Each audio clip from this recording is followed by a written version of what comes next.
Hi everyone, meteorologist Matt Gray. A beautiful weekend. Could be the last one though for a little bit, or at least the warmest weekend we will have for quite some time, as the flip to fall is coming pretty soon. Over the next few days, stagnant and sunny weather, up and down air quality, just as we have seen for all of October and most of September thus far. Those changes, though, you'll start to see them a little bit Thursday, but really it's going to be Friday into the weekend where things are really going to get rocking and rolling. So another beautiful evening as you wrap up your Sunday. Temperatures down into the low 40s. That is well above average. We should be getting pretty consistently into the 30s at this point in the year. So it just goes to show you, high pressure after high pressure after high pressure, and we leave us with these types of situations.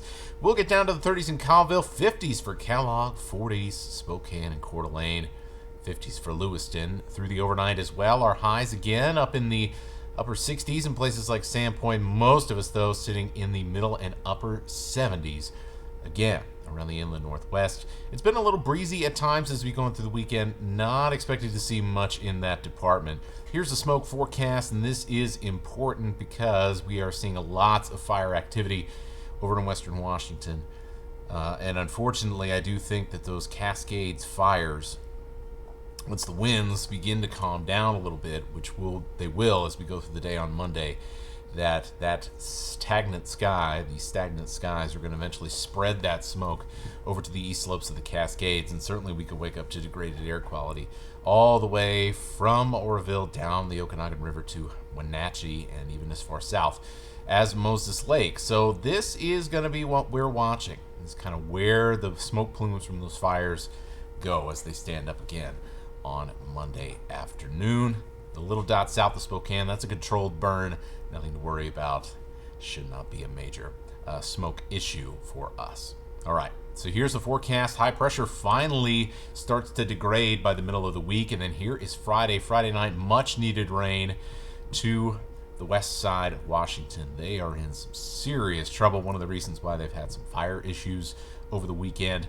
And our first mountain snow of the fall. Usually it would have happened a couple of weeks ago, but not this year. We'll end up seeing a chance for lots of mountain snow around the region. Could be 4,000 feet and higher, likely to see at least a little bit of a dusting. Otherwise, looking at some wet weather, looks like the most impactful day for wet conditions is going to be Saturday. Sunday, winds out of the north. You can see those lines going up and down, and that kind of shows you a general picture of the wind flow. So it is going to be much, much cooler. Look at Sunday. Actually looks pretty nice, but it is going to be so much chillier than it is right now. What a change we're going to see in the span of a week. And I think now that we have kind of that once the trigger gets pulled on this, we are not going back. Even though there is some signs that probably by Hollow weekend that we have this year, Halloween falling, I think, the day after a weekend. I think it's on a Monday. But the weekend before Halloween does look like things will start to try and maybe work their way back up to being warmer. But I don't think we're going to be back into the mid-70s anytime soon. So this is going to be quite a change. Look for windy weather on Friday.